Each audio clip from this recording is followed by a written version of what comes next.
함께 시간 갖게 하시면 감사합니다. 주께서 축복하시고 은혜 주시고 기름 부어주시고 충만케 하셔서 주님의 마음과 주님의 뜻과 주님의 길을 발견하고 또 알아가고 또 함께 동역할 수 있는 그 은혜 자리로 갈 수 있도록 저희들 인도하시고 이끌어주실 기도합니다.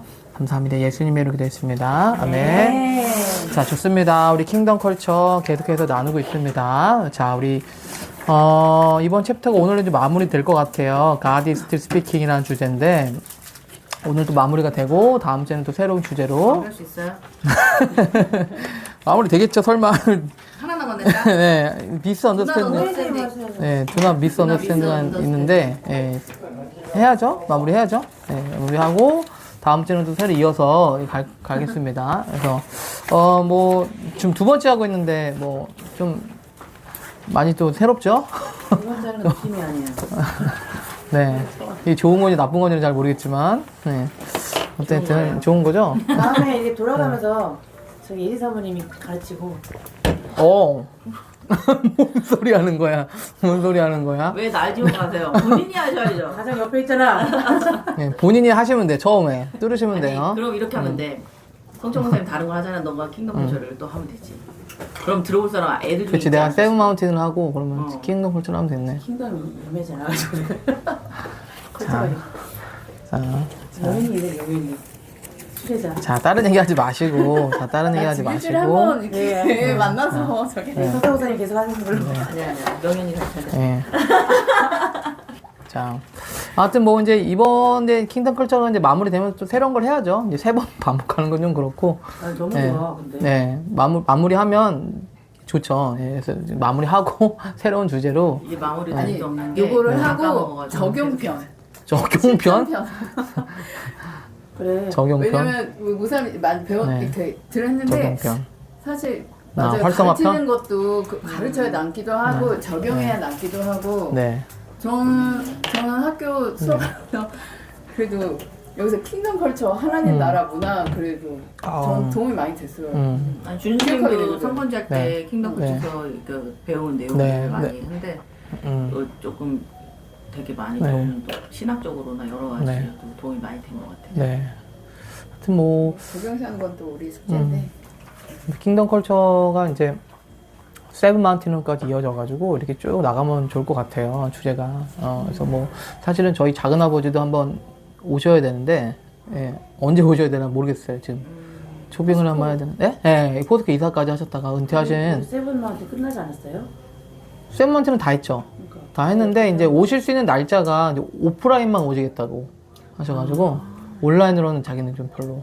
그치. 예, 좀 안 하고 싶다 그러셔가지고. 같이. 그래서 목사님은 주일날 부르자 뭐 이렇게 하셨는데. 좋아요. 우리는 근데 우리가 가면 안 돼. 세곡교회 장로님이셔가지고 또 주일날 빠지시는 게 아, 그렇지. 예, 오후에? 오후에. 예, 하여튼 그뭐 생각을 좀 해보고 목사님도 있어요. 오시는데. 네. 그래서 좀 생각을 좀 하고 있습니다. 그래서 네, 그래서 이제 뭐 빨리 추진해주세요. 네. 그래서 어쨌든 간에 좀 이렇게 세븐 마운틴이 좀 이어지는 주제로 이렇게 다음에는 좀 가면 좀 어떨까 생각을 좀 하기도 하는데 세븐 마운틴이라는 주제로 교재가 많이 없어요. 거의 많이 교재가 아예 없습니다. 사실은 교재가 렌솔라는 교재가 거의 없고 그분 책을 안 쓰죠. 네, 책은 거의 다 미국 쪽의 그냥 책을 쓰셨고 가르침에 대한 주제는 많이 없어가지고 세븐 마운틴은 사실은 많이 널리 보편화가 된 주제는 아니죠. 그래서 이제 그래서 주제가 제가 쓰면 되죠, 뭐 그러면 그죠? 네, 제가 쓰면 되죠. 네, 제가 써서 최초로 하면 되잖아요, 그렇죠? 네, 그래서 종교 영역 우선 되지. 그다음에 가정 영역 되지. 네. 우선 엔터테인먼트 교육, 되지. 교육도 되잖아. 교육 되지. 무슨 말? 네, 정신. 네, 또 뭐 돼? 돈 버는 거 좀 안 돼. 미디어. 경제만 안 돼. 경제 내가 쓸게. 경제 괜찮다. 우리가 회장님 섭외해. 떡집 이야기에서 기지라서. 이렇게 됩니다. 자, 그래서 어쨌든 간에 좀 이어서 이제 좀 세븐 마운틴의 주제로 또 이어서 가면 좋지 않을까 그런 생각을 좀 해봅니다. 어쨌든 간에 이제 주제는 이제 그렇게 가지만 이제 핵심적으로는 이제 괜찮다. 네, 하나님의 나라라는 예. 김문수 불러와. 네. 네, 이렇게 하나님의 나라라는 주제로 이렇게 계속해서 좀 이어져 나가는 것이 좀 중요하다 생각을 하고, 사실은 이제 또 잘못 오해가 되면 이제 우리가 이 킹덤 컬처가 왜 좋냐면 일단 영적인 것들이 이제 잘 잡혀지고 하나님의 어떤 본성과 성품들이 잘 잡혀지고 나서 이제 세븐마트의 영역으로 넘어가야 사실은 이게 좀 좋아요. 왜 그러냐면 이제 영적인 것들이 다 제대로 준비가 안 됐는데 세븐마운틴의 어떤 뭐랄까요, 어떤 특별한 영역이나 특별한 제안으로만 고집해서 하는 것이 뭐 잘하고 있다라고 생각할 수 있어요. 근데 사실은 말씀드렸지만 올바른 율법을 가지고 잘못되게 적용할 수도 있거든요. 바리새인들처럼. 바리새인들처럼 율법이잖아요. 율법은 문제가 없어요. 예수님께서 심지어 저들이 말한 가르침대로 너희들 행해라 이렇게 얘기를 하셨어요. 근데 저들의 행위는 본받지 마라 이렇게 말씀하셨거든요. 그러니까 율법과 바리새인들은 사실은 내용으로서는 문제가 없었어요. 근데 그 내용을 가지고 가르치는 사람들의 진짜 삶의 열매가 문제가 있었죠. 그쵸? 예. 그래서 이제 세븐마운틴 주제는 그래서 좀 맨 나중에 나오는데, 그래서 이제 중요한 것은 뭐냐면 이제, 네, 어서오세요. 이 기초, 가장 핵심적인 것이 이제 하나님의 임재고 하나님 말씀이에요. 그것이 우리 내면 안에서 하나님의 성품 안으로 잘 다져지고, 뭐예요? 잘 기초가 형성이 되어야만 뭐예요? 세븐마운틴 영역 안에서도 이상한 외식하는 자들처럼 나오는 열매가 아니라 올바른 진짜 열매가 나올 수 있다는 거죠. 일례로 기독교 역사에서 교회가 세상에 해악을 끼친 경우가 굉장히 많이 있어요. 예를 들면 십자가 원정 같은 경우에서도 사실은 이제 무슬림들을 이제 견제하기 위한 움직임도 있었지만 그 한편으로는 제국주의, 식민주의의 마음을 가지고 탐욕과 약탈을 일삼던 것이 사실이거든요. 그 때문에 이제 특히 유대인들이나 무슬림들은 기독교에 대해서 많이 실망을 했습니다. 십자가 원정이라는 어떤 명목상의 좋은 것들도 있었지만, 왜냐면 그때 뭐예요? 11세기, 12세기 때 무슬림들이 막 유럽을 막 견제해 오고 있었고 압박해 오고 있었거든요. 예루살렘도 다 무슬림 넘어가고.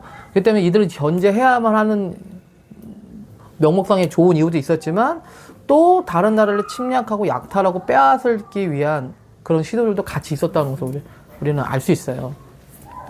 사실은 뭐 토마스 성회사님이 그 대동강에서, 북한 대동강에서 야소하면서 성경을 던지면서 순교하셨잖아요. 하지만 사실은 그 배는요 군함이었어요. 대포를 쏘면서 들어왔습니다.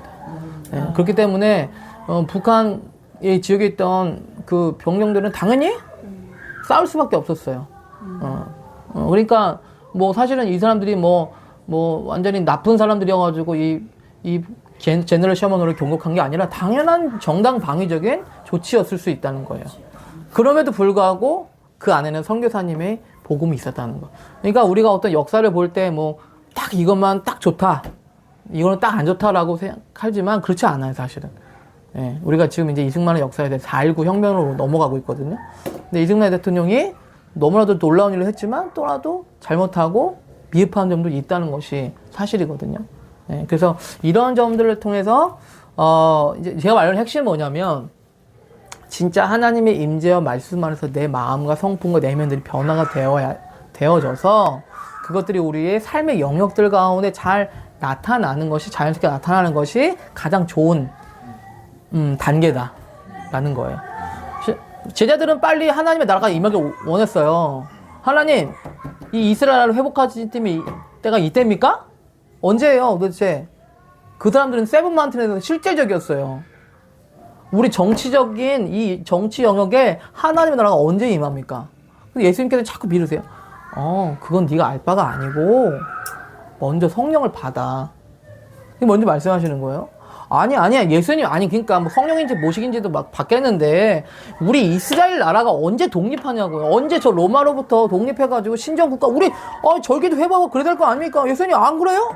우리 율법도 회복하고, 지금 우리 성도도 다시 세우고 말이죠. 잘 해야 될 거 아닙니까? 그러니까 언제예요? 그게 언제예요? 이렇게 하는 거예요. 근데, 그러니까 알겠는데, 그 시기는 네가 알 바가 아니야. 후순위를 미루신다는 거예요. 그리고 예수님 뭘 말씀하시냐면, 너희가 성령을 받고 내 이름을 위해서 핍박과 고난을 잘 견뎌라. 그러면 때가 되면 하나님께서, 아버지께서 하신다라는 것이죠. 그래서 이제 핵심적인 가치들을 우리가 잘 붙잡고 가는 게 중요한데, 그래서 이제 세븐마운틴 영역 안에서도 우리가 그냥 어느 특별한 법안으로만 그냥 단순히 하나님의 나라라고 선포할 수는 없다는 거예요. 예를 들면 동성애 반대, 맞죠? 그런데 그 법안을 반대하고 있는 내 존재가 어떤 존재인지가 더 중요해요. 왜 그러냐면 그 사람들도 다 알고 있죠. 반대하는 것도 보지만 저 사람들이 나를 미워한다는 거, 나를 대적한다는 거, 나를 완전히 싫어한다는 걸 알고 있어요. 그것 때문에 상처를 받는 거죠. 그래서 이제 우리는 무엇보다도 이 하나님의 이 킹덤 컬처에서 중심은 하나님의 임재고 하나님 말씀인데, 이 임재와 하나님 말씀을 우리 내면 안에서 잘 이렇게 뭐예요? 잘 뿌리 내려주고 잘 훈련하고 잘 적용시켜서 우리의 마음과 생각이 새로워져서 나타나야 된다는 거예요. 그렇죠? 그렇지 않으면 율법살과 바리새인들처럼 말로는 그렇게 하는데, 하나님 나라라고 얘기하는데 내면은 그렇지 않은 거예요. 그러면은 그 예수님이 이제 오셔가지고 네. 십자가를 들어가시고 그다음에 이제 마지막 재림 때는 전쟁을 또 하시잖아요. 그때는 그렇죠. 진짜 그때가 하나님의 전쟁, 그렇죠. 그러니까 혈과 육의 전쟁을 네, 할 네, 때잖아요. 네, 그럼 네. 그 전까지는 우리가 그 십자군 전쟁 같은 경우는 실제로 예수님이 그런 십자가에 돌아가시던 그 죽음이라든지 네. 이런 이 초림의 모습보다는 마지막 때 재림의 모습으로 저를 잘못 저를 적용해가지고 막 서로 그렇게 한 거잖아. 뭐 재림의 모습이라기보다도 이제 유럽이 이제 그 당시 무슬림들이 이제 유럽을 위협해 오고 있었어요. 아프라와 중동을 다 먹고 이제 유럽에 이제 바다만 건너면, 해양만 건너면 이제 유럽 도시들은 이제 잠식될 수 있는 상황이었어요. 그런 상황 가운데서 이제 용맹한 사람들이 이제 십자가를 모집해가지고 이제 대적을 한 거죠. 견제를 한 거죠. 그것도 명분은 이제 근데 그렇게 내세우고 그렇죠. 십자가를 내세우고. 예. 그러니까 얼마나 명분이 좋아요. 기독교 안에서는. 그렇죠? 그러면 완전히 이제 그 종교적으로 이용하는 거랑 마찬가지네, 정치적으로. 글쎄요.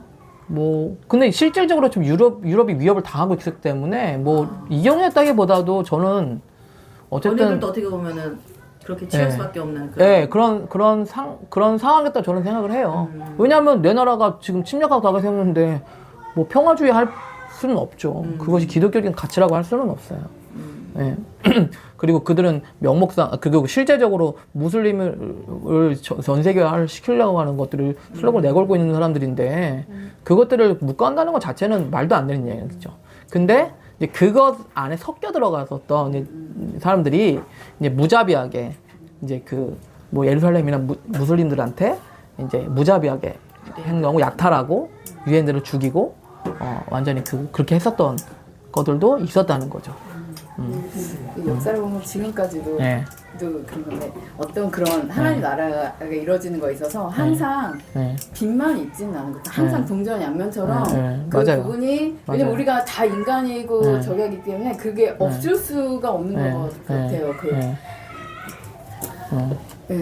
맞아요. 뭐 미션 스쿨도 사실 취지는 처음에는 그런 거였지만 이게 종교적으로 해서 오히려 그렇다고 해서 이건 나쁘다라고 할 수는 없잖아요. 그래서 이게 그러니까 흑백 논리처럼 딱 이렇게 나눠서 할 수 있는 게 아니지만, 그럼에도 불구하고 계속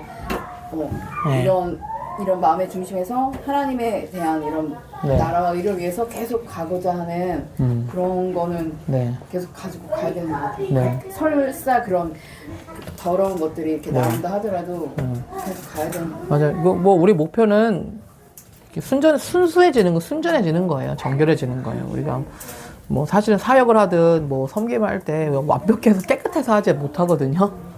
그거 궁금해서. 너는 그렇지 않잖아. 신학대학교를 가도 이렇게 사람들, 우리 마음의 동기를 살펴보면 여러 가지 다시 동기들이 많이 있어요. 그래서 그런 동기들이 있음에도 불구하고 예를 들면 부모님이 가라해서 온 사람도 있고, 아니면 교회에서 높은 자리를 자꾸 인정받고 싶은 그런 욕구들도 있을 수 있고요. 그런 것들도 다 있을 수 있어요. 그런데 하나님께서는 그것도 다 허락하시죠. 허락하시는데 중요한 것은 뭐냐면 내가 계속 그런 정결하고 거룩해지는 과정들을 가느냐, 그죠? 안 가느냐. 제자들은 사도들은 완벽해서 사도가 됐습니까? 12명 제자 뽑아놨는데 다 도망가 버렸잖아요. 예? 베드로부터 해가지고 싹 도망갔잖아요. 예수님이 밤새도록 기도하면서 뽑은 거예요. 고심 끝에 선별한 사람들이 12명은. 예? 근데 막상 십자가 딱 오니까 뭐예요? 도망가 버렸거든요. 예. 아니면 성전 들어가는 거. 예. 그리고 심지어는 예수님이 죽고 나서 부활 이후에도 사도들은 여전히 연약함들이 있었어요. 예를 들면 사도 바울이 이런 면도 있었죠. 그 마가인가요? 데리고 다니는 동역했었는 마가가 이제 사실 사도 바울과 바나바랑 동역했었는데 바울과 바나바랑 동역하다 갑자기 깨어진 시기가 있어요. 그 문제가 뭐냐면 이 마가를 데리고 가느냐 마느냐 문제였어. 마가를. 이 마가라는 사람이 마가복음을 쓴 사람은 아니고요. 예. 딴 마가요? 예, 딴 마가예요. 예. 이 마가라는 사람이 있는데 이 사람이 이제 문제가 있었다가 다시 돌아오는 것으로 생각이 돼요. 근데 이제 바나바는 데려가자. 마가 회복해서 데려가자. 근데 바울은 아니다. 난 걔 데리고 못 가겠다. 걔는 자격이 없다. 그것 때문에 갈라졌어요. 성경에 보면. 예. 근데 바울의 노년의 말년에 보는 서신을 보면 마가를 데리고 오라고 이렇게 얘기를 해요. 예, 제가 지금 못 찾아봐서 그런데 그 마가를 데려와라. 이렇게 얘기를 합니다. 그러니까 사도 바울이 젊었을 때 사도 바울의 마음과 뭐 나중에 노년의 사도 바울의 마음이 조금 변화가 있었어요. 그러면은 바나바가 더 포용적이었죠. 예. 바울은 받아들일 수가 없었어요. 그 마가 그놈 새끼 우리가 그렇게 했는데 말이죠. 뭐 있을 수 있는 얘기잖아. 얼마든지. 예. 나는 걔랑 동행 못해. 나는 걔랑 사용 못해. 이게 있는 거예요. 근데 노년에 바울이 얘기해요. 마가를 데려와라. 디모데후서 4장 네가 올 때 마가를 데리고 오라. 마가를 데려오라. 이렇게 얘기를 하게 됩니다. 그래서 이제 사도 바울조차도 사실 베드로도 마찬가지. 베드로도 사실은 외식하는 문제 때문에 바울한테 바나바의 조카래요. 마가가. 바나바 조카. 그래서 그 사이에 이제 신뢰를 얻은 거지 뭐. 뭐 그럴 수 있고요. 그럴 수 있고요. 그럴 수 있고요. 그리고 사실 뭐 사도 베드로도 사도 바울한테 질책을 받죠. 맞아요. 외식하는 문제 때문에 율법 유대인들이 오니까 딱 앉아 있다가 자리를 뜨는 거죠. 너도 지키지 못하는데 왜 이방인들에게 율법을 지키려고 하냐. 그래서 사람들 앞에서 질책했다고 사도 바울이 얘기를 하잖아요. 제가 말하는 핵심이 뭐냐면 아무리 위대한 사도들도 수할 수 있다. 연약함들도 있고 실수도 있다는 거죠. 그래서 석 달 때 넘어지까지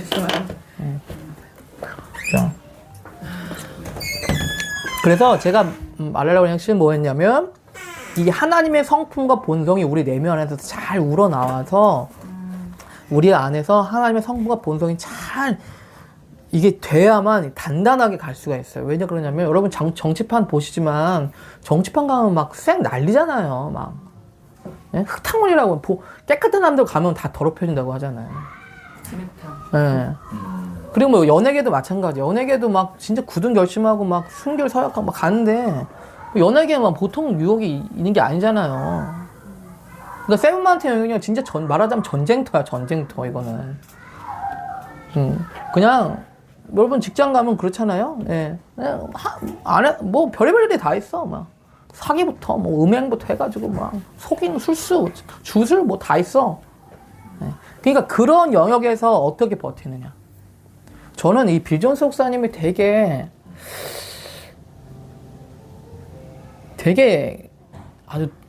내면으로 다 단단하신 분이에요. 제가 알면 알수록. 예, 보통 분이 아니에요. 그러니까 이게요, 이 컬처 영역을 간다는 건요, 되게 유혹과 시험이 많아요. 그러니까 컬처 영역을 간다는 게 사실 쉬운 문제가 아니에요. 소위 말하는 문화사역 간다? 뭐, 이렇게 하다가 같이 휩쓸려 가버리거든요. 그러니까 되게 내면이 아주 단단하고 이게 깨끗하지 않으면 정말 어려워요. 제가 뭐 괜히 부담을 주려고 말씀하는 건 아니고 드리는 건 아니고 그만큼 우리 내면과 성품들이 하나님의 마음과 성품들로 변화가 되어야만 이 영역들을 지탱하고 감당할 수 있다는 거예요. 네. 안 그러면 그냥 법안 하나 얘기한다고 그냥 하나님 나라가 임하는 게 아니라는 거죠. 네. 저도 자녀들 길러보지만 제가 자녀들한테 얼마나 부족한지 모르겠어요. 저도 스스로가. 하나님의 성품을 나타내고 싶은데 저도 그렇지 못할 때가 너무 많아요. 네. 우리 아내한테도 마찬가지고. 그러니까 이 안의 성품들이 그래서 하나님 뭘 강조하시는 거야? 이스라엘 회복하는 때 그거 너 알았어. 나도 그거 할 거야. 나도 그 관심 있는데 그게 중요한 게 아니라는 거예요. 성령부터 받아, 성령부터. 그리고 성령부터 받아가지고 너희가 때가 되면 그렇게 될 수 있어. 그러니까 하나님의 예수님께서 우선순위를 그렇게 두셨다는 거예요. 영적인 내면 안에서의 마음과 생각들이 단단하게 하나님의 성품과 본성대로 변화가 되는 것이 먼저예요. 네. 그죠? 네. 맞아요. 네. 그래서 저도 영주주의가 아니라 저도 그래서 나 전제로부터의 이런 삶과 내가 거하는 내 집 그거가 단단하게 잘 맞아요. 세워지는 게 맞아요. 하나님 나라에 이게 내가 거기에 가서 뭔가를 하기 위해서도 이게 첫 스타트고 이게 너무 중요한 거예요. 그쵸. 왜냐면 내가 이게 잘 안 되는 부분이 있어. 네. 틈이 있어. 너무 막 들어오는 거예요. 그렇죠. 네, 그래서 애처럼 하나님한테 그랬어. 하나님 나 이런 거 잘 못하겠어요. 도와달라. 그래야 내가 가서 할 수가 있는데 맞아요. 자신 이게 아무리 포장할 수가 없어. 포장할 수가 없어. CCTV 내가 설치해줄게. 내년에는 그냥 한 달에 한 번씩 기습방문하지, 기습방문. 뭐 이런 외적인 이런 것도 필요한데 이 내면에서 왜냐면 뭐 유튜브 뭐 잠깐 보는 거 그런 것도 내가 거룩하게 딱 이걸 해야지. 내가 이걸 허용하면서 하면 힘이 없어. 그래서 이제 사실 이게 다루면서 이제 사실 뭐 하나님 나라 문화라는 거에 대해서 잘 이해가 안 될 수 있어요. 적용이 안 될 수 있어요. 우린 빨리 성급하게 문화적으로 뭐가 어떻게 적용해야 될 것들을 원하지만 습관 생각. 습관. 이거 되게 별거 아닌 것 같은데 내가 그냥 익숙한 어떤 습관들, 집안에서 그쵸, 어떤 맞아요. 습관들 사실 이 습관이 문화가 되는 거예요. 집안의 문화, 각 가정마다 다 문화가 다르잖아요. 내가 목사님 집에 안 가봐서 모르겠어. 다 가정마다 분위기와 있죠. 거기가 있어. 있죠. 다 달라. 있죠. 근데 이게 뭐 우리 교회 문화, 뭐 이게 점점 그렇게 되는 거죠. 그래서 저도 좋은 하나님의 그런 습관, 아주 맞아요. 작은 거부터. 네. 그래서 이제 우리 아이들도 이제 어쨌든 이렇게 문화를 배우고 있거든요. 그래서 이제 우리 아이들 사이에서도 하나님의 성품과 본성들이 공동체 가운데 잘 녹여질 수 있게 그렇게 되어야만 이들이 기독교적인 어떤 제안이나 것들을 건강하게 잘 발휘하면서 나아갈 수가 있다는 거죠. 자, 중요한 것은 내면이죠. 그래서 이승만이 감옥 안에서 느낀 거는 그거예요. 민주주의가 우리나라를 살릴 것 같았는데 그게 아니다. 의회 민주주의 정치가 자유민주주의가 우리 조선의 구한말 조선의 땅을 살릴 유일한 대안이라고 생각을 했었는데 그게 아니라 아니구나. 예수교구나. 예수교구나. 기독교가 교회가 진짜 먼저 살아야 되는구나. 우리 내면 왜냐하면 본인이 만나보니까 하나님을 만나보니까 예수님을 만나보니까 감옥 안에서 콜레라 환자들 죽어갈 때 치료해주고 도와주고 뭐예요? 헌신해주는 거예요. 감옥 안에서 죄수들한테 가르쳐보고 뭐 나가서만 가르칩니까? 뭐 대통령이 내만 가르쳐요? 그런 거 아니에요. 감옥 안에서 감옥 학교가 열리고 감옥 도서관이 열리고 그렇게 돼서 뭐예요? 복당이라고 이름이 됐어요. 감옥 안에서 복당이 안 되는데 대통령이 되면 복당이 된다? 그것은 말이 안 되죠. 그러니까 이제 그 이승만이 그때 깨달았던 것이 네. 제도나 겉에 사회의 그 틀을 바꾸는 줄 알았는데 사람의 내면을 바꾸는 그렇죠. 맞아요. 그래서 아무리 제도가 좋은들 사람들의 수준이 안 바뀌면 이 제도가 무슨 소용이 있겠나. 그래서 이제 그렇게 완전 세팅을 다시 이제 그렇죠. 그것이 바로 예수님께서 제자들에게 말씀하신 거예요. 너 내면에 먼저 성령님을 받고 성령님과 함께 동행하는 삶을 살아라. 그러면 이스라엘 나라는 회복될 거야. 라고 말씀하신다는 거예요. 그렇죠? 자, 그래서 우리가 이제 배우고 있는 이 킹덤 컬처를 통해서 먼저 하나님의 성품과 본성들이 자연스럽게 우리 삶에 배어 나와야 됩니다. 그렇죠? 이게 우러나와야 뭐예요? 실질적으로 우리의 삶의 영역, 문화 영역들 가운데, 세븐마운틴 영역들 가운데 하나님의 나라가 임한다는 거예요. 자, 그렇죠? 자, 그래서 우리가 이제 여러 가지 가치들을 좀 배우고 있어요. God is good 해가지고 쭉 배워왔는데요. God is still speaking. 하나님이 여전히 말씀하신다는 거죠. 네, 말씀하시는 것이 중요합니다. 우리 개인의 회복을 위해서 또 나라와 사회적인 회복을 위해서 하나님 말씀은 중요해요. 우리도 개인에도 마찬가지죠. 우리가 어떤 음성을 들어야 돼요? 하나님의 음성을 들어야 되죠. 네, 하나님의 음성을 들어야 돼요. 우리가 혼란하고 어렵고 또 막 좀 힘들고 어려울 때 특히 하나님의 음성을 더 많이 들어야 돼요. 네, 그래야만 회복이 됩니다. 자, 그래서 이 말씀하시는 것은 중요한데요. 사회에서도 중요해요. 이 사회 가운데도 말씀하시는 하나님의 음성. 그쵸? 예. 여러분들 일터의 가정, 남편들, 아빠들을 위해서 기도하라고 말씀드렸잖아요. 일터 가운데 하나님께서 무슨 말씀 주실 수 있는지, 무슨 말씀 주시는지 말씀이 임하도록 기도하라고 제가 말씀을 드렸어요. 그러니까 교회에서가 아니라 여러분 일터에서. 가정에서. 그죠? 일터와 가정에서 말씀하신 하나님의 음성이 있어야 돼요. 그래야만 회복이 됩니다. 예, 그렇지 않으면 회복이 될 수 없어요. 자, 그래서 이제 코어 밸류들을 좀 나눴어요. 그쵸? 예. 하나님 그 가지고 소통하길 원하십니다. 음성이 귀 기리고 의사소통 다양함을 정말 중요합니다. 제가 볼 때 이 소통이냐 정말 중요해요. 이 소통, 사실은 소통하는 것만으로도 우리 존재가 회복이 돼요. 그쵸? 우리가 HC 샤밧 하잖아요. 그쵸? 이 샤밧 때 또 주일날도 이렇게 소통하는 거고, 이렇게 소통을 하면서 교제를 하면서 우리가 회복이 되고, 새로워지고, 그쵸? 그쵸? 존재가 회복이 된다는 거예요. 막혀있는 것 자체가 굉장히 문제예요. 그래서 예수님께서 우리에게 말씀하신 것은 뭐냐면, 내게 나아오라 말씀하시잖아요, 우리에게. 우리가 어려울 때는 죄지었을 때도 제습으로 드세요, 제습. 제습 틀면 안 추워요. 네.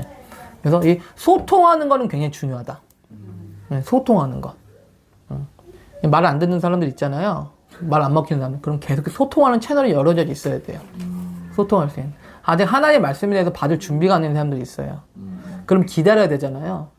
어떻게 해야 돼요? 소통할 수 있는 거를 열어놓고 기다려야 돼요. 그쵸? 예, 소통. 왜냐면 소통이 안 되면 끝이야, 없어. 희망이 없어, 그 사람은. 그러니까 애들이 클수록 예. 어렸을 때는 소통이 되게 중요했지만 일차원적인 소통을 하잖아요. 애들이 크면 클수록 굉장히 또 소통하기 원하니까 되게 나는 다 커가지고 이제 여자분이 언제 남편이랑 나랑 잘 놀러 갈라 자유롭게 그렇게 했는데 애들이 원하죠. 원하죠. 그러면서는 지시사항만 하고 이제 야 이거 이렇게 하고 이제 엄마 아빠 바쁘니까 갔다 올 때가 하고 이렇게 하면 애들이 좀 마음이 그렇죠. 그렇죠. 맞아요. 사랑을 못 느끼더라고. 맞아요. 진짜 존재로 소통하기 원하죠. 그치 그럼. 맞아요. 우리 애들도 그런데 뭐 애들도 아침에 일어나면 소통해주고 막 해고 막 표현해주고 그래 하는 것과 안 하는 것과 너무 차이가 나니까. 소은이가 인정했잖아. 소은이 목사님. 왜요? 자기는 그러더라. 아빠 너무 가정적이지가 않다는 건데 아빠는 그렇게 느꼈어. 엄마는 아빠 되게 가정적인 것 같은데. 엄마 딱 봐도 아니잖아요. 가정적인 사람이 그렇게 집에 안 들어올 수가 없잖아요. 이제 이러는데 그래? 그러지. 성철 목사님은 되게 가정적이세요. 그러는 거 그래서 왜? 그러더니 항상 애들 옆에서 빨리빨리 대처를 해준다는 거야. 그러니까 엄마 애들 얼마나 안정적이겠어 이러는 거야. 소통이 아니라 대처를 잘해주는 것 같은데 좀 스스로가 잘 모르는 것 같은데 대처를 잘해준다. 그러니까 뭔가 그 더 도와준다. 필요한 그런 거를 눈여겨 본다. 그렇지. 그 공간에 그냥 있는 거랑 맞아. 이렇게 컨택하면서 있는 거랑 그거가 소은이가 되게 안정감을 느꼈나 봐. 그래요. 하여튼 감사합니다. 네, 하여튼 이게 소통하는 거를 소통이 안 되는 사람들 많이 있잖아요. 사실은 소통 못하는 사람들도 있고, 그렇죠? 예, 그런데 소통하는 것들을 계속 유지하고 갖는 거는 되게 중요한 이 통로다. 그렇죠? 이 소통이 끊기게 되면 집사님은 소통 잘 하셨나요? 무슨 일 있었어요? 금요일에 막 세이지 싸우시더라고요. 아니 그 착한 중립사님은 왜? 불통이 되시네요.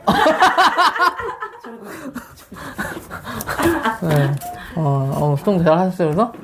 아유 네. 진짜 잘했죠. 아 진짜 잘했죠는 뭐예요? 네?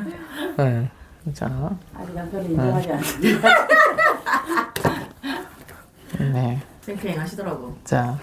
소통. 자, 그래, 맞아요. 저도 아내랑 이게 말이 안 통할 때가 너무 많아요. 같은 말을 하는데도 말이 안 통해.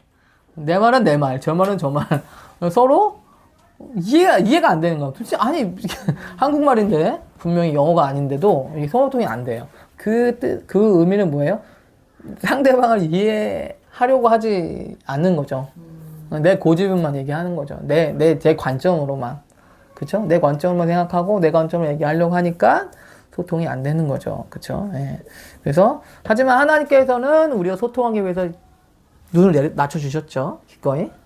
예, 신학적인 건 얘기 막 하면서 하지 않으시잖아요. 예, 그냥 눈 낮춰주셔서 계속 소통할 수 있게 그렇게 하신다는 겁니다. 자, 그래서 소통하길 원하시고 음성에 귀 기울이고 의사소통은 다양한 방법을 경험하시고 계속 소통해야 됩니다. 예, 소통이 돼야만 회복이 돼요. 소통만 되면 해결이 됩니다. 소통만 되면 해결이 돼요. 예, 소통만 잘 해결이 되면요. 해결이 돼요. 그래서 뭐 우리 뭐 생지학에서 과목에서 뭐 소통하는 방법 그런 것들도 가르치자 뭐 그런 얘기도 좀 나왔었어요. 왜냐면 워낙 요즘은 사람들이 소통이 잘 안 되니까 말을 어떻게 해야 되는지 모르고 어떻게 교제해야 되는지도 모르니까 뭐 대학만 갔지 뭐 소통하는 거 뭐 안 배웠잖아요 우리가. 그러니까 여기서 말하는 소통은 어떤 일처리나 지식 전달의 소통이 아니라 마음과 마음의 어떤 표현하고 읽고 대처하는 그런 것들. 우리 아내랑도 제가 문제가 있는 건 뭐냐, 다 살펴보면 진짜 하고 싶은 말이 있는데 그 말은 없고 다른 것들로 이렇게 나오는 거야. 당신은 왜 그렇게밖에 못해? 이게 사실은 내 안에 다른 것들이 있는 거죠. 그 말을 차마 끄집어내질 못해. 네. 끄집어내질 못하고 자꾸 꺼내면 네. 불씨가 부시가 뭐 교육 뭐 재정이도 앞으로 교육관이라든지 그리고 이제 저희도 그 아내가 차가 없어 불편한 거 얘기할 때 나는 이런 생각하는데 아내는 다른 생각을 하는 거예요. 전혀 이해가 안 되다가 이제 혼자 시간을 보내는데 좀 이해가 될 것 같은 거예요. 될 것 같아요. 될 것 같아요. 그럴 수도 있겠다. 그래서 이제 산책하면서 좀 듣는데 그럴만은 하겠다. 난 그런 생각이 좀 바뀌더라고요. 맞아요. 그렇게 된 게 사실 시간이 좀 걸리죠. 바로 안 되고. 돌아보면은 그게 왜 저도 이제 뭐 아버지의 관점도 마찬가지지만 내 관점을 생각해서는 절대 이해가 안 돼. 나는 서운하고 나는 모자르고 나는 부족하고 이런 생각밖에 안 되는데 그 사람의 입장으로 가서 생각을 하면 그럴 수도 있겠다. 정말 그렇겠다. 라는 생각이 열리죠. 네. 항상 이 관계에서 문제가 생긴 거는 항상 내 생각을 가지고 얘기하니까 문제가 있잖아요. 나는 잘했고 저 사람은 잘못했고 나오잖아요. 저도 파이니커드 하면서 결혼하고 애 낳고 나니까 아빠가 더 이해가 안 되는 거예요. 알 줄 알았는데. 결혼하고 하면 부모님 마음 이해가 됐대잖아. 더 이해가 안 되는 거야. 아니 자식 4명이나 있었는데 왜 이렇게 살았지? 뭐 이런 느낌이지. 그런데 그 파이드 받아가면서 그 아빠의 뭐 40대 30대 그때 이제 그 나이에 아빠가 짊어지고 가야 되는데 그게 남자들은 그래 아빠가 도와주고 싶은데 못해서 미안하다 이런 말을 좀 보여주고 있잖아. 그러니까 오히려 더 강하게 막 그렇게 한 게 아빠의 본심은 그게 아니었겠구나. 이제 그거를 파이니커드 하면 하나님이 많이 이렇게 다시 바꿔보는 것을 비춰주셨거든요. 그러니까 저도 제 마음에 좀 이해가 생기고 소통할 수 있는 어떤 통로가 좀 생기는. 내가 아직도 맞아요. 그 마음을 가지고 있었으면 아빠랑 지금처럼 막 근데 어제도 오셨잖아. 오랜만에 오셨잖아. 그러다가 이제 창진 얘기를 좀 했어. 했는데 아빠가 되게 좀 화를 내더라고. 그 자식은 아빠를 어떻게 생각하길래 막 하면서 그래서 이제 또 창진 입장에서 근데 아빠 근데 창진이는 그렇게 생각할 수도 있잖아요. 그리고 나중에 이제 얘가 아빠가 그래 창진 입장에서 그럴 수 있겠다. 창진이 마음이 그렇다면 내가 시간 내서 사과해야 되겠네. 근데 아빠가 되게 막 화를 많이 누르시더라고요. 그래서 왼쪽에는 잘못 보냈나? 근데 내가 또 창진 입장에서 창진이가 원하는 거는 좀 쉬면 원했던 것 같아. 내가 이제 어떻게 보면 딴 부수적인 거 말고 그 상황에서 아빠가 잘못한 거 이런 거 얘기하지 말고 그냥 걔는 이제 원했는데 쉬면 원했고 주변 환경이 좀 지금 막 여러 가지 회사를 힘들고 하는데 그게 더 더해져서 더 힘들게 느껴졌던 것 같아요. 그래서 아빠가 이해를 하더라고요. 잘한 건지 잘 모르겠어. 어쨌든. 그래서 나도 근데 딱 아빠를 하면서 아빠 입장을 또 듣게 돼. 그렇구나. 그래요. 다 입장이 자식 입장과 부모 입장은 완전 다르구나. 그래요. 이제 뭐 사실 소통이 잘 안 되는 것에 대해서 이제 주로 비유할 때 강아지, 고양이 얘기하잖아요. 강아지는 좋으면 꼬리 막 세워서 흔드는데 고양이는 적대를 맞아. 보고 서로 이게 이해가 안 되는데, 그러니까 서로 보내는 사인과 신호들을 잘 이해를 못 하죠. 잘 이해를 못해서 특히 남자들이 잘 이해 못하잖아요. 네. 이게 여자들이 보내는 사인이 있는데 좀 삐져 있거나 막 쌩 하면은 와가지고 뭐 하는 일 있어? 이렇게 해야 되는데 뭐 그게 그렇죠. 아무 일 없다는 듯이 자기는 이게 말 안 해놓고 왜 지금 와서 그래? 막 이렇게. 영상도 거기서 엄마가 이제 셋째 나러 병원에 저기 있어? 아기 낳고 나서 이제 집에 전화를 했지? 첫째가 둘째가 있어. 그 둘째 딸이야. 엄마 괜찮아 하면서 막 이렇게 울먹울먹 하면서 막 엄마 보고 싶어 막 하면서 사랑해 막 그랬어. 근데 오빠가 바꿨어. 엄마 얘 왜 울어? 그렇게 다르죠? 그래서 이제 이제 뭐 남자들도 사실은 이제 신호를 나름대로 받는 방식이 있는데 그 신호를 이제 남자는 못 받은 거예요. 남자는 이렇게 신호를 줄 줄 알았는데 여자는 다르게 신호를 주죠. 또 반대로 몰라서 그럴 수 있어요. 그리고 남자들도 나름대로 신호를 주는데 여자들도 모를 수 있어. 여자가 모를 수 있고 반대로. 그러니까 뭐냐면 진짜 본심을 진실하게 잘 꺼내는 거. 내 요구 조건을 꺼내는 게 아니라 당신 잘못했어 꺼내는 게 아니라 예를 들면 이런 일이 있었어요. 옛날에 신혼 초기 때 저희가 부부 싸울 때 규빈 사모가 내가 뭔가를 잊어버리고 깜빡하면 되게 예민해지는 거예요. 그래서 내가 만약에 뭐 결세를 어디 놨어? 난 모르겠는데 어디 놨지? 이러면 되게 예민해지고 막 화를 내는 거야. 그래서 내가 뭔가를 기억 못하거나 막 그러면 되게 화를 내고 막 예민해지는 거야. 그래서 나는 너 화가 났지. 아니 내가 뭐 모를 수도 있는 거고 그거 기억 못하는 건데 내가 어떡하라는 거냐. 나는 화를 냈어. 화를 냈는데 이 사람이 가만히 있더니 가만히 얘기하는 게 당신이 그게 모자라서 그런 게 아니라 당신이 내 보호자 남편인데 자기가 그 뭔가를 기억 못하고 하는 것에 대해서 굉장히 그 불안감을 느낀다는 거예요. 자기가 불안감을 느끼니까 더 예민해지고 그것 때문에 당신한테 이렇게 나간다. 이게 본심인 거죠. 그런 얘기를 하니까 내가 이해가 됐어.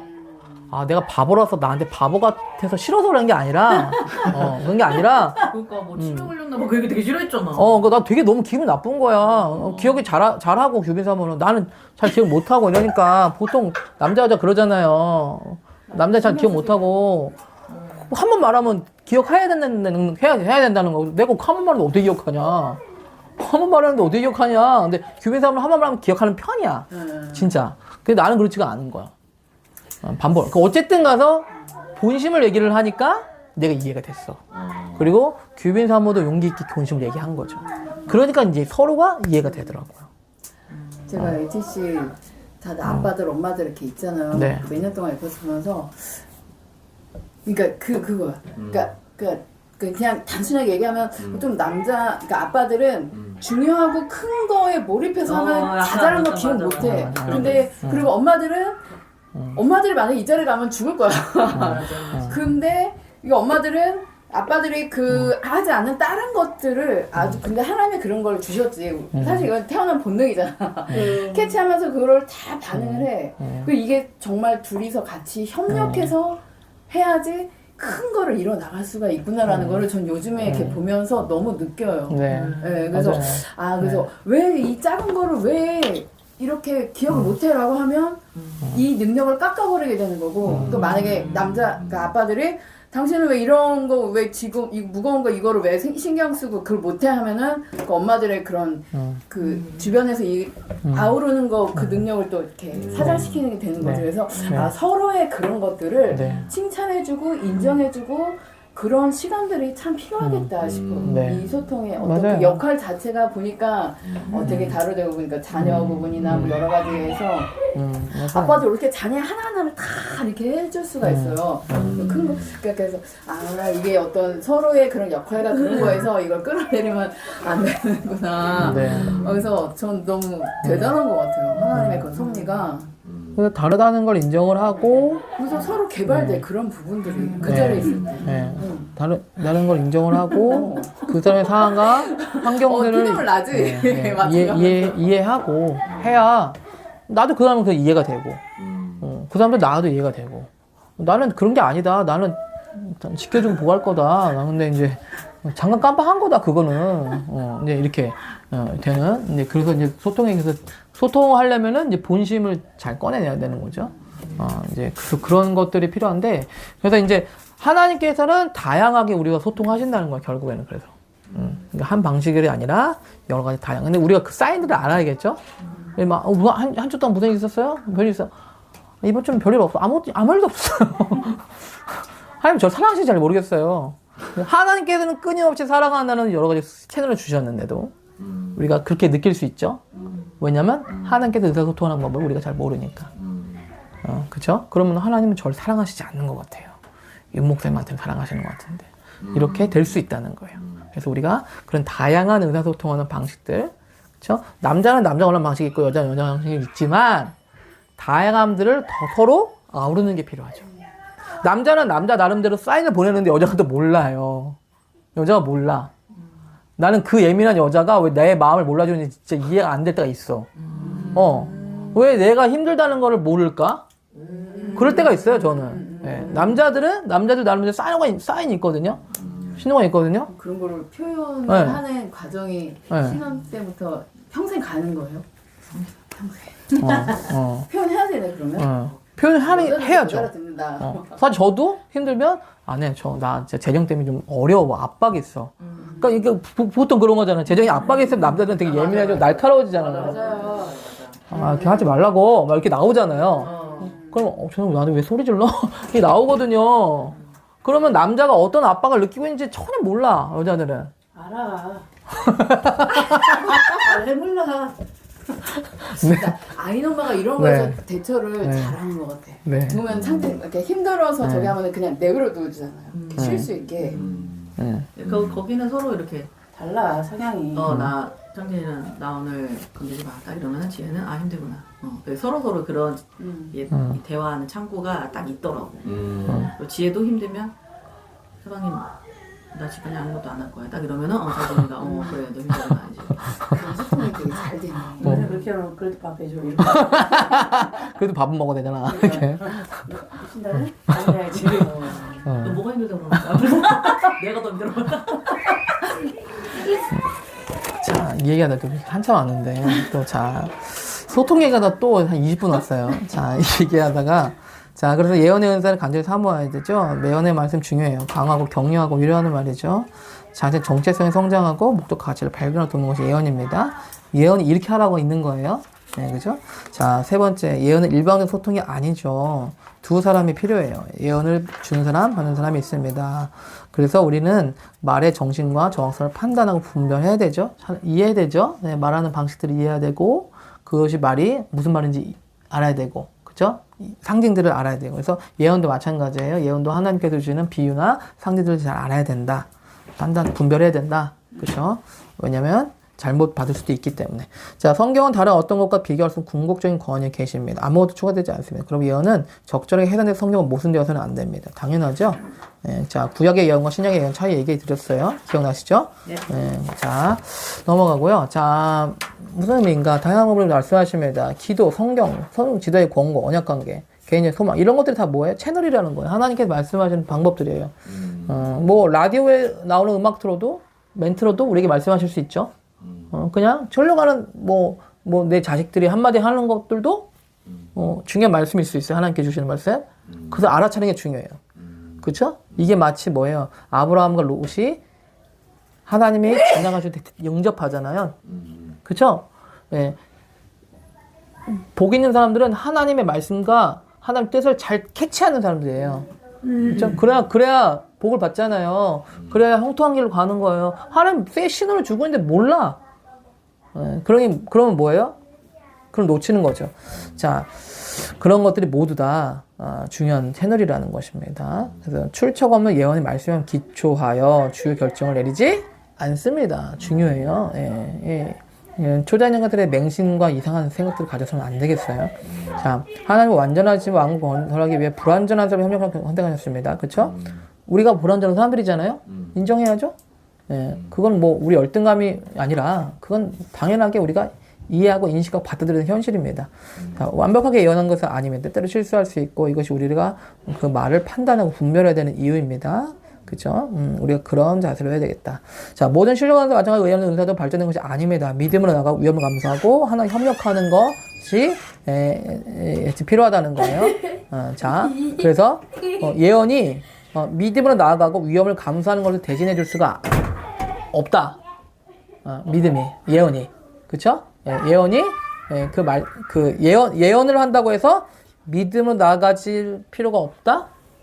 예언이 있으면 더 믿음으로 나아가질 필요가 있어요. 위험도 감수해야 되고, 하나님께서 협력해야 될 부분이 있다는 것입니다. 그쵸? 자, 하나님 종종 우리 자신의 생각과 영의 언어로 말씀하십니다. 언어는 우리 비슷하지만 우리보다 더 똑똑합니다. 우리 확실한 그 분별하는 연습을 해야 됩니다. 하나님 음성을 더 분별하고, 잘 분별하는 것이 필요하다라는 것이에요. 자, 이 분별은 하루아침에 생기지 않아요. 이것들은 좀 시간이 필요합니다. 자, 구약에서는 선지자가 심판을 받지만 신약에서는 예언의 말씀이 심판을 받습니다. 그쵸? 거짓 잘못된 예언을 했다고 거짓 선지자가 아니라는 것입니다. 신약 안에서 수정되었다고 말씀을 드렸어요. 우리는 당신은 거짓 예언자가 아니라 당신은 틀렸습니다. 라고 말할 수 있습니다. 구약에서는 이렇지 않아요. 틀리면 그냥 거짓 선지자예요. 바로 거짓 선지자예요.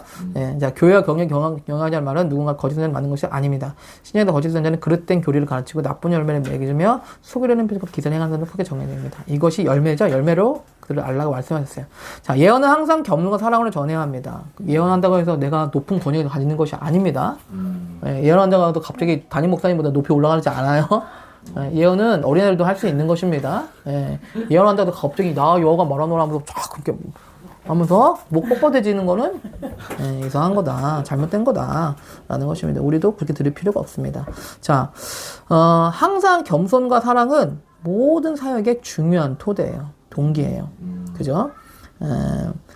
우리가 잘못된 말을, 옳지 않은 말을 하면 자신의 잘못에 대해 책임을 지고 회개와 영향을 받는 거 화해합니다. 그쵸? 이것이 가장 겸손한 사람의 태도죠? 옛날에 큰 믿음 교회에서도 그 데이비드 이테일러 그 집회가 안 좋았었을 때 밥 존스가 해라. 근데 좀 안 좋았었어요. 그래서 바로 밥 존스 목사님 사과를 했어요. 변승 목사님한테. 미안하다. 죄송합니다. 제가 주제 넘게 얘기했습니다. 사실은 제가 확실한 하나님께서 주신 감동이 없었는데도 제가 그렇게 했는데 뭐 좋다고 하길래 그냥 해도 좋다고 했는데 안 좋았네요. 사과를 바로 했다고 하는 거 제가 기억이 나요. 그러니까 뭐야, 하나님의 사람들도 어떤 감동 예언을 판단하고 분별력을 제대로 하지 못할 수도 있다는 거예요. 중요한 건 뭐냐면 사과한다는 거, 미안하다고 한다는 거, 그게 진짜 좋은 거죠. 우리가 아버지로서도 마찬가지지만 부모로서도 항상 완벽하게 하지 못하거든요. 사과하고 책임을 지는 것, 회개하는 것, 그것이 중요합니다. 자, 예언은 계시, 해석, 적용 세 번을 이어줍니다. 잘못 이해되고 잘못 적용될 수도 있습니다. 이 세 부분이 정확하게 잘 돼야 된다라는 것입니다. 자, 지난주에 예언이 때를 따라 이루어지도록 강요하지 않습니다. 이거 했었죠? 이것까지 했었죠? 네. 우리의 믿음으로 그분의 때와 길을 기다리며 필요에 따라 하나에 협력합니다. 자, 중요한 것은 뭐냐면 예언이 말씀이 긴박하게 바로 이루어지지 않는다는 거예요. 근데 우리는 긴박하게 이루어지기를 기대하잖아요. 원하잖아요. 여러분과는 그러셨나요? 긴박하게 예언이 주어지고 바로 이루어졌나요? 아니죠? 근데 우리가 예언이 했는데 뭐 안 이루어져 왜? 1년 지났는데 2년 지났는데 할 필요가 없다. 자, 하나님께서는 하나님께서 말씀하시는 것이 우리에게 인내와 오래 참음을 하지 않아도 된다는 얘기가 아니에요. 인내와 오래 참음은 오히려 하나님 말씀이 임했을 때 더 필요한 부분입니다. 우리는 하나님 말씀이 임했을 때 이제 금방 되겠지? 우리 가족 잘 구원받겠지? 난 해방이네? 이런 생각을 하지만 오히려 반대로 더 인내 오래 참음이 있어야 돼요. 우리 제일 싫어하는 단어잖아요. 인내, 오래 참음. 그런데 하나님은 왜 이런 것들을 갖게 하세요? 신뢰. 제가 여러 번 말씀드렸잖아요. 노예들은 신뢰라는 걸 단어를 몰라요. 신뢰라는 거 단어 몰라요. 앞에 빵 있으면 일하고 채찍 있으면 일하고 해요. 그래서 앞에 빵을 놓든지 채찍을 놓든지 해야 돼. 눈에 보여야 돼. 그거는 종이죠, 노예죠. 노예 같은 삶이에요. 근데 믿음과 신뢰라는 것은 노예가 아니야. 노예라 그러면 뭔지 잘 모르겠지만, 모르겠어서 그런 문제지만, 노예는 그거예요. 믿음과 신뢰와 사랑이 없는 거, 모르는 거. 그게 노예예요. 사장이면 노예가 아니고, 직원이면 노예고, 그런 게 아니고, 사랑과 신뢰를 알지 못하면 노예고, 사랑과 신뢰라는 것을 알면은 다스리는 자예요. 자유인이에요. 이것이 훈련이 돼야 된다는 거예요. 그래서 뭐냐면, 하나님께서 말씀을 주시고, 인내와 믿음과 신뢰를 훈련하게 하신다는 거예요. 모든 성경의 케이스가 그랬어요. 하나도 빼놓지 않고. 요셉도 그랬고, 다윗도 그랬고, 다니엘도 그랬고, 다. 아브라함도 그랬고. 그쵸? 예. 이런 것들이 뭐예요? 예언이 그거를 대신해 줄 수가 없다는 거예요. 예언은 믿음과 인내를 대신해 줄 수 없습니다. 대신 도움을 줄 수는 있죠. 어떤 사람은 이게 희망 고문이 될 수도 있다고 얘기도 하는데, 희망 고문처럼 될 수 있잖아요. 저희 루아가 안 생겼을 때, 주위에 와가지고, 제가 꿈을 꿨는데, 목사님, 애가 생기는 꿈을 꿨어요. 네, 감사합니다. 제가 기도하는데 감동이 들었어요. 진짜 애가 생길 거예요. 네, 감사합니다. 이게 듣는 우리가 되게 이거를 감당하기가 어려운 거예요. 왜냐하면 희망 고문 같은 거야. 얘는 안 생기는데? 얘는 안 생기는데? 근데 이걸 희망 고문이 하는 게 아니라 하나님은 우리에게 그 말에 대한, 그 하나님의 약속에 대한 신뢰를 갖기를 원하시는 거예요. 그래서 내가 그걸 희망 고문을 여길 건지, 아니면 내가 그것을 정말 믿음과 신뢰를 키울 수 있는 기회로 삼을 건지는 내가 선택을 해야 된다. 라는 거예요. 그쵸? 자, 그래서 우리가 뭐 가족권도 마찬가지지만, 가족권에서도 우리가, 제가 어제도 뭐 강의에서 얘기했지만, 가족권도 우리가 계속 기도하고 있지 않냐.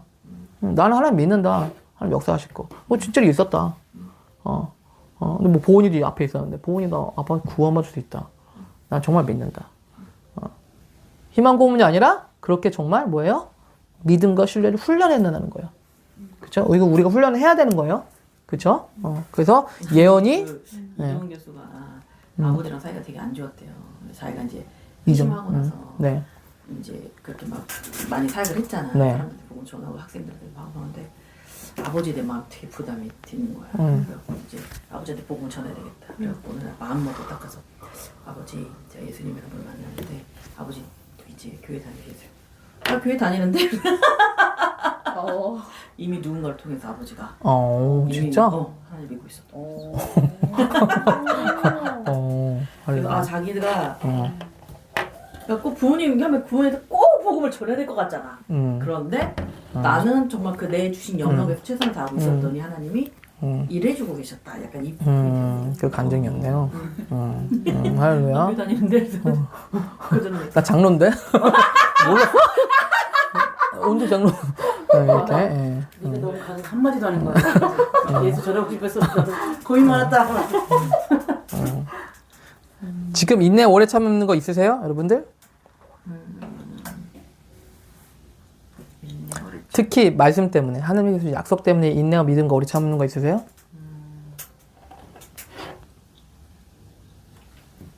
저도 가족권이 엄마 치유와 회복과 동시에 이제 삭삭삭 될 줄 알았지. 이제 천국 올라가는 이제 온 가족이 이제 그게 될 줄 알았는데 온 가족이 실제는 다르구나. 또 다른 어떤 문제들이 이렇게 다 드러나면서 연합이 아니라 오히려 더 안 좋아지는 상황인 것 같아요. 그래서 이게 나조차도 진짜 이제 안 된다. 뭐 이런 생각이 들 정도로 맞아요. 어떻게 이렇게까지 되냐 가족이 그런 생각이 드는 상황이거든요. 오늘 말씀을 듣다 보니까 아 지금이 더 주님을 신뢰할 때구나 라는 생각이 드네요. 오늘 하나님 말씀이 있었기 때문에 전 요셉의 예언을 그 처음에 가족권을 기도했을 때 하나님이 요셉의 그 환상을 보여주시면서 저한테 이제 그런 가족권이 일어날 거다라는 그래서 이번에도 공교롭게 제가 엄마를 이렇게 모셔오고 그래서 되게 그렇게 형제들이 다 모여질 줄 알았는데 오히려 요셉에 대한 질투와 시기에 더 이제 드러나는 시기고 네, 그래서 오히려 그 자기 안에 그 지기와 질투 마음 때문에 가까이 오지 못하는 형제들의 마음의 상태인 거죠. 서로가 서로에게. 그래서 진짜 하나님의 때에 제가 생각할 수 없는 상황이 벌어질 수 있다는 그 신뢰들. 그래서 제가 갖고 가야 되는 시기구나 지금이. 포기하지 말고. 네. 하나님이 들었어요. 네, 신뢰는요, 진짜 우리가 거룩해지는 길이에요. 뭐 그냥 말로만 십자로 간다고 얘기는 하는데 뭐 내가 죽는다? 말로만 그렇게 얘기하죠. 근데 실제는요, 내가 하나님을 신뢰하는 뭔가가 있어야 죽는 거예요. 내가 말하려 했는데 말 못하는 게 죽는 게 아니에요. 그건 죽는 게 아닙니다. 십자가는요, 내가 믿음으로 뭔가를 하는 거예요. 예수님께서는 부활 때문에 자기 생명을 내놓는 게 십자가였거든요. 그러니까 믿음은요, 실제로 우리 옛사람들이 처리되는 과정이에요. 이 신뢰를 하는 상태가는요, 내 옛사람은 죽을 수밖에 없어. 왜냐하면 아시잖아. 저 인간 저러고 있고, 내 상황은 이렇고, 내 눈앞에 이러고 있는데, 내 겉사람은요, 이해를 못해요. 용납을 못해. 이해 못해요. 근데 하나님을 신뢰하는 자체는 그 사람을 완전 내려온다는 얘기거든. 그래서 신뢰하는 자체가 하나님 앞에서 내가 죽고 새로 일어나는 실제적인 과정이라고 할 수가 있어요. 그래서 정말 신뢰하는 과정은요, 하나님 약 올리시는 게 아니고 우리 안에 옛사람을 처리하시고 실제적인 우리 안에 속사람이 나오는 실제적인 과정이 이거예요. 신뢰예요. 그래서 하나님이 우리를 놀리려고 그러는데 아니 얘기를 하지 말든가. 자녀 주신다고 얘기를 하지 말든가. 그냥 때에 맞게 주시면 되잖아. 그죠? 그거 좋잖아요. 희망 고문하지 않고 어느 날 딱 태어나면 되잖아. 근데 하나님은 먼저 말씀하시는 거야. 내가 자기는 주는 나한테도 말씀하시고. 그래서 우리 규빈사가 그랬어. 생리할 때마다 하나님 우리가 놀리시는 거예요? 유산할 때 유산하고 나서 하나님 우리 장난치시는 거예요? 하나님 장난치시는 거 아니다. 우리 세포가 건강하지 않았던 것 뿐이죠. 하나님 반드시 주실 거다. 네, 그거는 뭐예요? 우리 안에 진짜 속사람들이 깨어나는 과정이라는 거예요. 십자가에 죽는다는 건요, 애매모호하게 얘기할 필요가 없어요. 실제로 하나님을 신뢰할 일이 없는데 죽지 않습니다. 우리 옛사람 죽지 않아요. 하나님을 신뢰할 일이 없는데 죽는다고? 그건 거짓말이에요. 뻥이에요. 내가 하나님을 상황과 환경이 그렇지 않은데도 불구하고 신뢰한다는 자체가 죽는다는 거예요. 네, 그쵸? 그게 뭐예요? 믿음이에요, 믿음.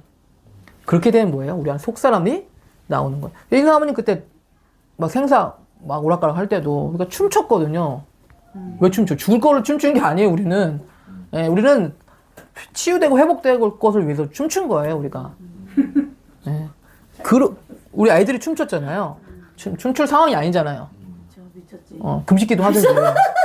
하려면 금식기도를 하든가. 자연스럽게 그렇게 됐어요. 뭐라고 해야 된다. 죽음을 밟아야 돼. 근데 그때 제가 하나님께서 감동을 주셨어요. 지금 춤을 춰야 된다. 이거 우리가 기뻐야 된다. 네. 그 자체가 믿음이에요. 자체가. 근데 그렇게 믿음으로 선포를 하셨을 때 네. 그게 우리 회중 가운데 이게 쫙 퍼지면서 하나가 돼서 그걸 같이 하니까 이게 더 커지는 거예요. 그게.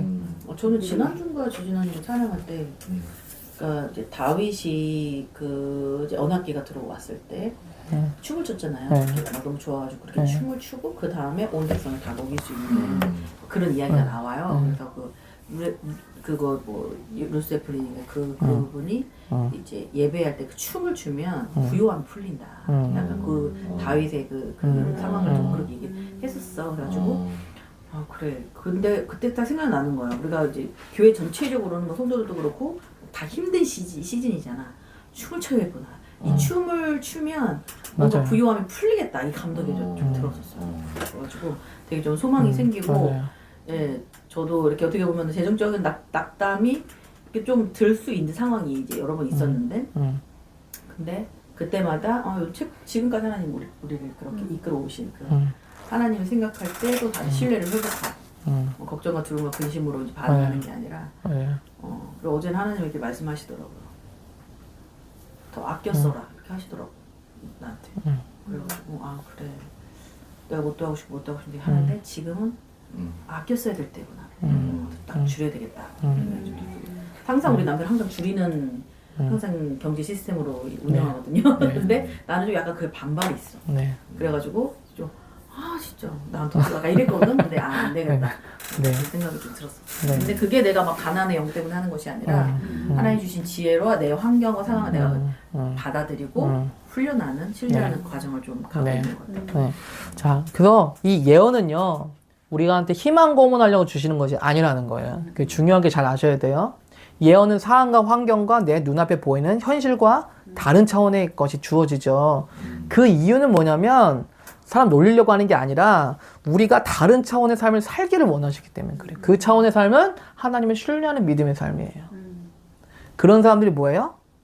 진짜 다스리는 사람이에요. 그 사람의 자유인이에요. 그렇죠? 그래서 그것 때문에 예언을 주시는 거예요. 그래서 예언이 우리가 인내와 믿음들을 대신해 줄 수가 없다. 네.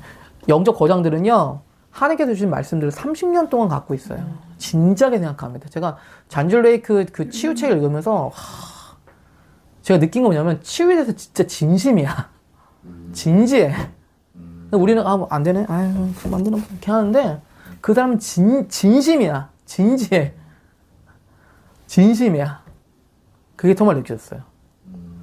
그만큼 믿음이 있다는 얘기예요. 치유에 대해서. 진심이라는 것은 그 과학적으로 증명까지 하려고 하잖아요. 뭐하러 그까지 해? 여기 앞에 색이 색은 놓고 너 관찰해보라고 뭐하러 그런 것까지 해? 그거 낫는 거지?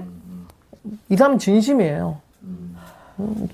진짜니까 진심이니까 과학적으로도 증명해봐. 그 태도죠. 이제 저희 남편도 치유기 들어가기 시작했어요. 오 할렐루야. 어제 저 여기 아팠거든요. 근데 저 방송 기도하고 있으니까 왜 아파? 근데 안 더라고요. 그랬더니 기도를 해주더라고. 오 할렐루야. 일단 어때? 나았어? 오. 진짜 좋아졌어요. 그러니까 피지 웃고 가더라고. 네. 기름 부음도 그렇게 신기하죠. 좋습니다. 네, 믿음이 많이 좋습니다. 자, 좋습니다. 자, 넘어가고요. 자, 이게 한번 하고 자, 마지막 자, 한번 읽어주세요. 때때로 예언과 그 시기에 대한 신비가 있습니다. 어떤 예언적 말씀은 우리가 생각하거나 상상한 것 이상이며 뒤늦게야 이해할 수 있으므로 나중에 그것을 붙잡습니다. 네, 찾아봅시다. 사모님 누가복음 1장 31절, 명희자님 누가복음 24장 44절, 미간사 요한복음 13장 7절, 주인선생 요한복음 16장 12절.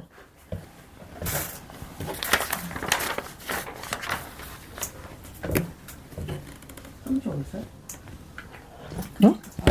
저쪽 방에 있을 거예요. 그래요? 그럼 저 대신 다른 분이 예. 다 그래? 나 핸드폰 안 갖고 왔어. 집에서? 제가 이제 누가 보고. 나도 핸드폰 지금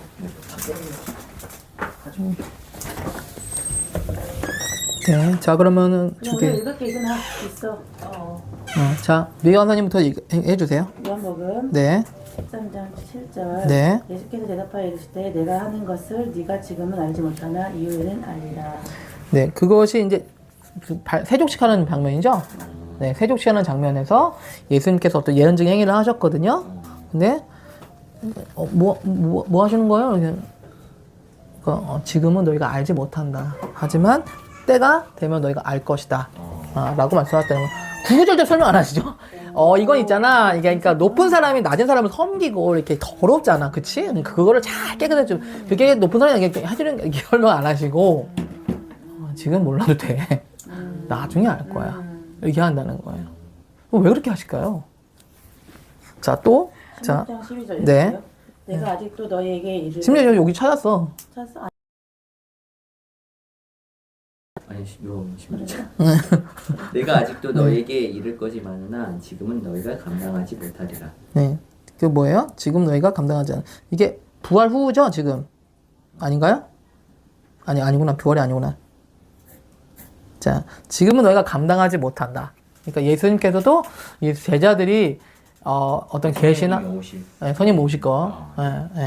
그러니까 이것에 대해서 성령님께서 오실 것에 대해서 이해하고 감당하지 못할 것에 대한 것들 이해를 하셨다는 거예요. 그런데도 미리 주시죠. 그런 이유는 뭐예요? 준비해라. 뭐 그런 여러 가지 의미가 있겠죠. 대비하고 준비할 수도 있고 나중에 더 확신을 가질 수도 있고. 한번 듣는 것보다. 나중에 이게 그런 의미였구나. 그런 큰 뜻이었구나라고 라고 생각할 수도 있겠죠. 자, 누가복음 1장 31절. 네. 네. 보라 내가 잉태하여 아들을 낳으리니 그 이름을 예수로 하라. 그가 큰 자가 되고 지극히 높으시니 아들이라 일컬어질 것이요 주 하나님께서 그 조상 다윗의 왕위를 그에게 주시리니 영원히 야곱의 집을 왕으로 다스리실 것이며 그 나라가 무궁하리라. 마리아가 천사에게 말해 나는 남자를 알지 못하니 어찌 이 일이 있으리까. 네, 세상에서 성경 역사상 가장 힘든 예언적인 말씀을 받았던 사람 중에 바로 마리아라고 생각하는데 이 처녀의 몸에서 잉태가 될 거라는 사실을 이제 통보받았어요.